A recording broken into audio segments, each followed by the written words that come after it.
Hey, how's it going, everybody? This is Etho, and we are back at it here, guys, with another episode of the Let's Play series. How you doing today? Hopefully things are good. Things are going good with me here. If you guys didn't... Oh, I broke the boat. Darn it. Hate when that happens, am I right? If you guys didn't see my last tweet, I actually tweeted... Oh yeah, you can't mix them anymore. And, I've had family visiting here for like the last 2-3 weeks, so I have fallen very far behind on the videos. I'm sorry about that. Just had like Hermit Quest pre-recorded, and that's like all there's been. Got a couple episodes of Project Ozone uploaded while they were here, but yeah, I've been busy here, and it was decided like, hey, let's go to the mountains all of a sudden, and then like 6 hours after deciding that. We were leaving to go to the mountains, the Rocky Mountains.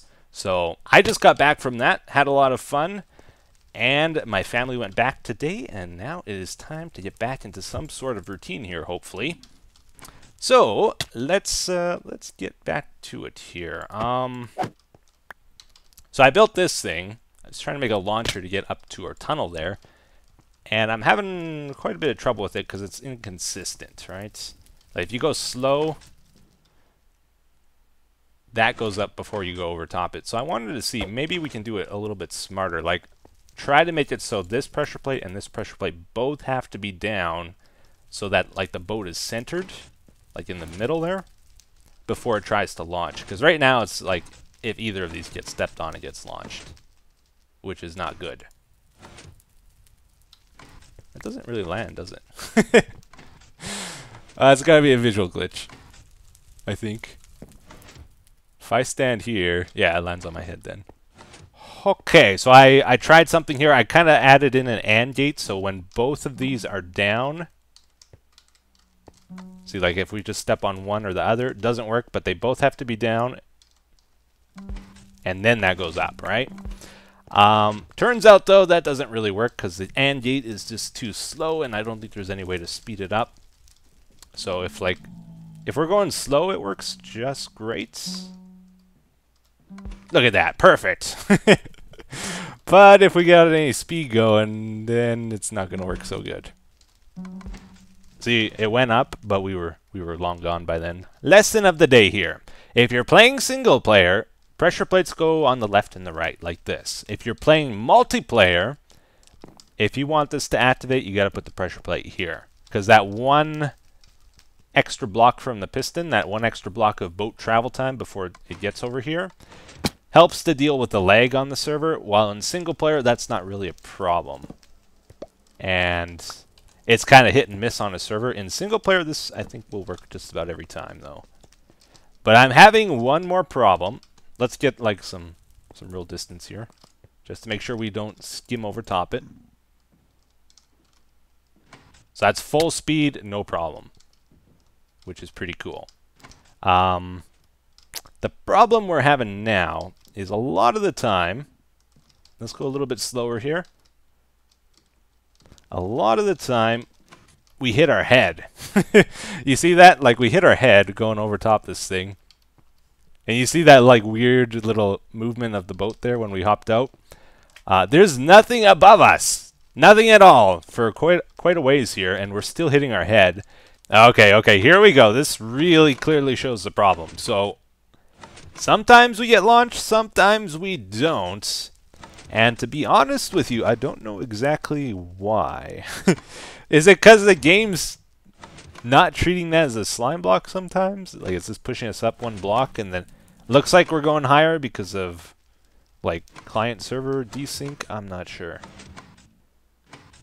Adding more slime blocks doesn't seem to fix it. Now we got a double extender slime launcher, guys. Super high tech. It looks like it's working, but it's not. It's just stuck in a good loop here. If we go in, it seems like it's working. Aha, there you go. There you go. So that's not the solution either. Double extender, I thought might fix it, but no. Now, when you think of Etho, you think of Canada. And when you think of Canada, you think of what? Hockey. No. No, there's one more thing. Curling. Aha, we are also the masters of curling. So, let's see if I can do this right. And there we go. Aha, so I made this weird device here where it brings the boat to a dead stop. It falls down there and then shoots it up and then shoots it sideways. I figured out this is the max height. You need 4 slime blocks up. Like this one at the very top is what actually shoots it sideways. With a 1 tick pulse. So it goes up and then 1 tick later it goes sideways, and you need 4 blocks with this. If the boat is unmanned anyways. I think I can't get it to work if I'm in it. Oh man. We are not the masters of flying. I never said that. Okay, let's try this. I'm going to go in the boat, go down, just like we curled it in. Kind of worked. Not much sideways thrust there, is there? I wasn't holding any like forward keys though. Let's try hold forward. Failed first time. Whoa. All right. Well, I kind of realized this is going to be hard to find a perfect solution to.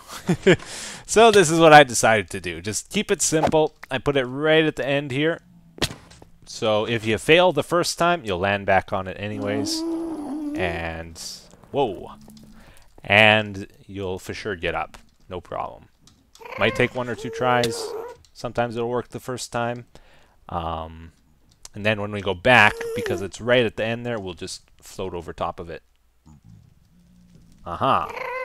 You guys remember the good old boats elevators with the water streams? Those were the good days.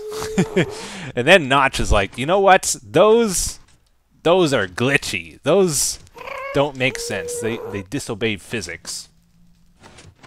And this is what we have now. Although it's the Nether, I know. I couldn't use water streams anyway. Whatever.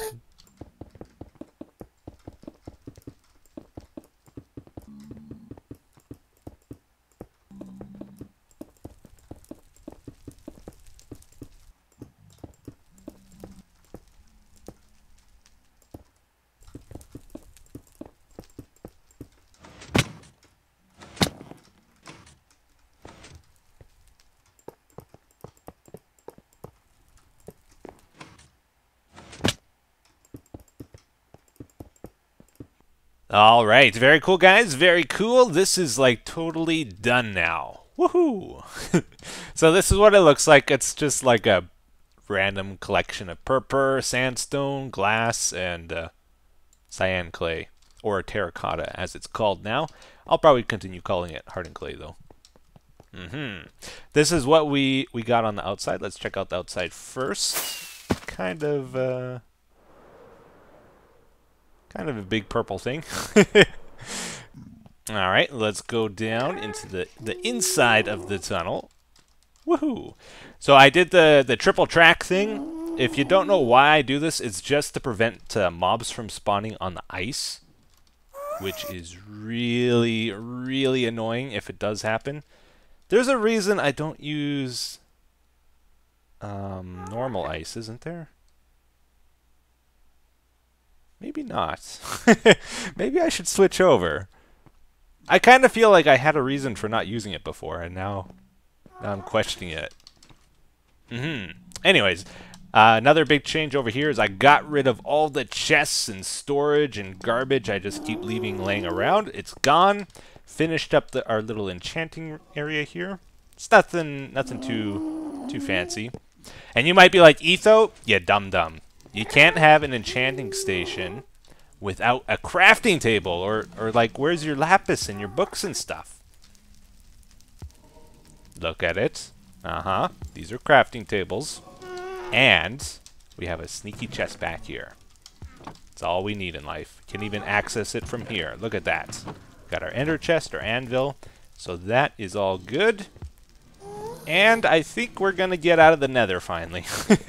Let's do one boat trip back up here and just see if we get lucky and if it works the first time here. Aw, yeah. Then we go over here. I still got to triple track this stuff. Why don't I use regular ice? I'm really thinking about it. I do like how the packed ice looks more, but when you put the tracks on, it doesn't look as good anymore. Because like over here, I did the triple track thing as well. Huh. Yeah, because I'm pretty sure regular ice still doesn't spawn mobs, right? So we wouldn't have to put the tracks on top, which would be nice. It would probably look better. But I was thinking about it. We got to worry about the ice melting if we use regular ice. We also have to worry about like what's underneath the ice. I'd have to place more blocks because you'd be able to see through this, and like if there's netherrack on the other side of the ice, it's not going to look good. So it's more work to do that. And also a couple other things here. I think like in this case, for example, a zombie pigman could spawn here. And he won't walk over here because they don't walk on tracks. But if this was regular ice, they would walk here. So, yeah, maybe packed ice is still better. Okay, I tell you what, guys. We're going to do some investigating here. There's actually something I've been wondering about. So I just threw an ender pearl through the creeper face. I landed around here. And there was a skeleton on the bridge here. This spot can actually spawn mobs. It's pretty rare. Yeah, light level 7. No good. Very bad. So I was here. A skeleton was there. A skeleton started chasing me, shot me, and then this kitty cat teleported down into the cave here from who knows where. And I just sat him down. So today we're going to look into one of the deep, dark secrets of the Let's Play here. You might have noticed, like, we have wolves and we got cats all over the place, kind of randomly. And I've never really explained why. They're coming from the mob system. So our mob system uses wolves to scare skeletons, uses cats to scare creepers, and villagers to attract the zombies, right? Like over here. We got a guy on the roof here. I did try to replace all the wolves and cats once. Let's look inside and just see how many are left. So if I take damage near this thing, like within 32 blocks of one of the animals, I think they'll teleport out. Looks like we got some activity in there. And you notice those creepers aren't running. They should be running. But I bet you the cat's gone. That was over there. Yeah. Okay. Okay. So that's not going to work. Get him around the corner. Yeah, I don't really want them to blow up here. Okay, there was 3, right? Maybe he walked over. So before we had both these spots. So there would be, I think, a cat down here and a wolf up here. On both sides, the wolf... Oh, wolf bottom, cat top. Okay. On all the layers. Here's another one. I've been waiting a long time here for them to all fall down. Alright, I think we're gonna go. Oh. Okay, we didn't quite get them all. So it looks like second layer, missing animals. There and here as well. So this layer is like totally messed up. It's gone. This mob system used to be very effective actually, and now I've noticed it's slowed down quite a bit because all the animals are gone. We got a cat there. Oh, skeleton. He's gone. Okay. And this side we got nothing. And whoa. All right, another layer. Looks like they're all gone. So yeah, it's looking bad. They need to be replaced again. In the patch notes, I saw they don't teleport if you put them in minecarts now, which is how I originally did this, but they did teleport out of the minecarts and would eventually kill themselves. See, oh, we still have a minecart there, actually, with tracks? Okay, I did a bad job of finishing this then. I guess I missed this. Alright guys, so we got 3 wolves here, 1 in a minecart, and then these 2 I just have sitting down. They're all tamed wolves. In the past, if I would shoot myself near these guys, they would all teleport to me. The only difference is the one in the minecart would then teleport back into the minecart. So he would quickly teleport to me and then back within like one frame. Problem is, like, if you're near lava or blocks, sometimes they would suffocate or catch on fire, and then they would just die, even though they were in a minecart. These guys, they would teleport, or they sit up if you would get shot near them. Let's just see what happens now. Okay, so that guy, yeah, so even though they were sitting down, they sat up. That's not good. This guy, I didn't notice him. Did he teleport? I don't think he did. Which is what they supposedly fixed. I think we're good. Like, every one of those shots he would teleport to me before. So I think if we put them in minecarts in our mob system, they'll be fine now. So I think for today, we're just going to try to get the population of these guys up. We need like a dozen of each. Kitty cats and puppy dogs. And that's going to take a little bit of time. And the next episode, we'll try to do a before and after. Like before, what kind of rates we're getting with the mob system. And then after we put the animals in, how good it becomes. I think that'll be cool to see. But I'll put them in off camera because it's going to be pretty long and tedious, I think. Oh yeah, you guys don't eat fish. Thought I switched. Oh yeah, yeah. Why don't they like each other? There we go. And puppy dog. Okay, good stuff. Sit down, don't run away. Now, a few episodes ago, I mentioned that something was wrong with the Guardian farm here. I checked it out today. It actually seems like it's fine.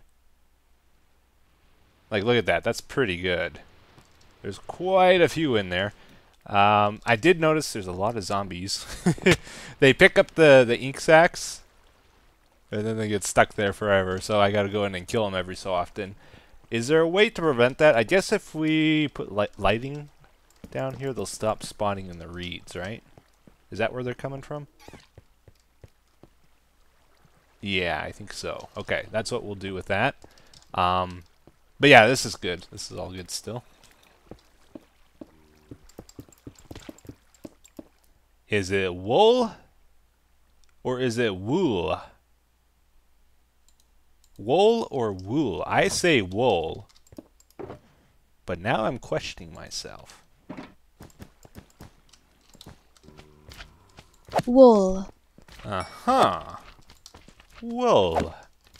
That's what she said, right? Wool. Fool, cool, pool, wool. Oh, that's not good.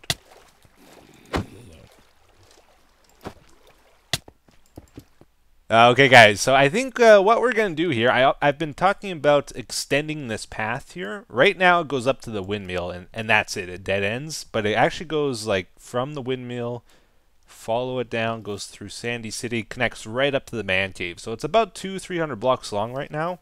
We want to extend it. We want to go, I think, from there, kind of in between the two fences there. Go through that area, wrap it around up to the Nexus and Super Smelter area there. So we'll see what we can do with it. And the way I do my paths is pretty simple. I just like run with the shovel and see what happens. And I try not to make it straight. And then I just fill it in with gravel, and then I go again with like cobblestone and andesite with this path. Okay, so I'm expecting we're gonna want to build this up, maybe. Although this is like down here, right? Maybe we lower it and then build like some kind of cool wall on this side, kind of diagonally. Super exciting stuff, am I right? Now, we're going to need thousands and thousands of gravel blocks, right? So we're going to go to the secret stash. Did you guys know this was here? It's from a long time ago. And there's not enough room for this stuff in the Nexus. So it's kind of stayed here. But I'm trying to slowly use up the supplies here. We're gonna try it. Old elevator. Doesn't work. Kind of expected that. This is still here though. I used to use that all the time to get down into the man cave before I built the entrance to it. Okay, let's take a look at the aerial view right now. It is looking not super defined. Over there is pretty good though. So I think I'll start filling in here. Okay, so let's check out the first pass here, see what it's like, and is this a good angle? That's okay. I like how this curves. Got a little curve around the hill there. That's good. See how it goes like that. I think that's good. That's natural. This part might be a bit too straight here, but I like this curve over here. I think that's good. Yeah, it looks kind of straight, doesn't it? Maybe I should add a bend in somewhere there.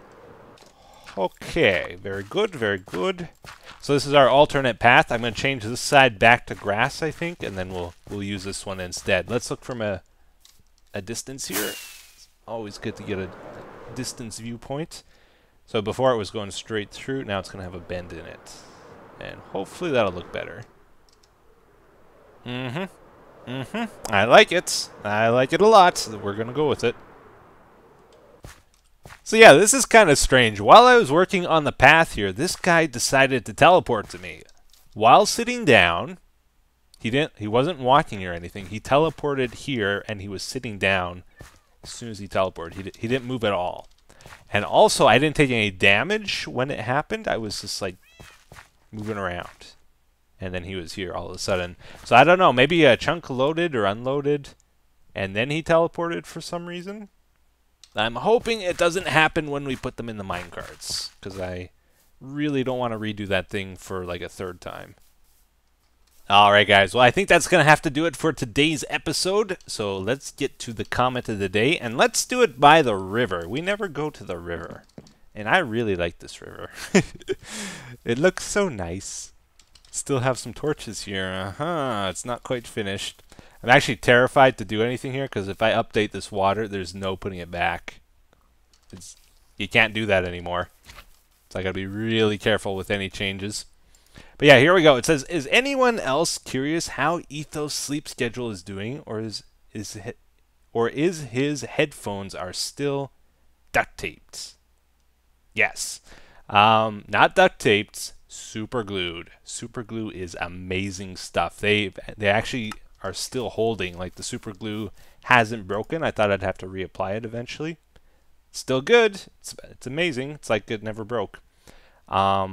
Still using Kleenex for the padding though on the headphones, and that sucks. And some of you have been commenting like my voice is clipping, or the pop filter is not working as well now. I think that might be an issue. So I might have to do something about that. I'm not sure what exactly though. Sleep schedule. Sleep schedule got back to the river. Got pretty bad for a while. Like at the beginning of summer, it was probably at its worst here. So I decided, you know, I got to do it. I just got to stay up later every day.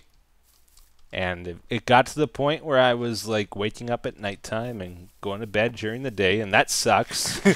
I don't like doing that, but if I keep doing that, eventually my sleep schedule rolls over, and it's like, hey, I'm waking up at 4 a.m. Now I'm waking up 5 a.m., 6 a.m., and that's how I got back to normal again. And I was really good for a few months, but then this camping trip to the mountains kind of fried me again. Not too bad. I'm like at a 3 a.m., 4 a.m. bedtime, so I can live with that. It's when it gets to like 5, 6 a.m., 7 a.m., 8 a.m. It's like, man, not good, not good. So I'm going to have to be very disciplined here. Anyways, guys, hopefully you enjoyed today's episode. Thank you for watching, and I will see you again in the next one. Take care. Bye-bye.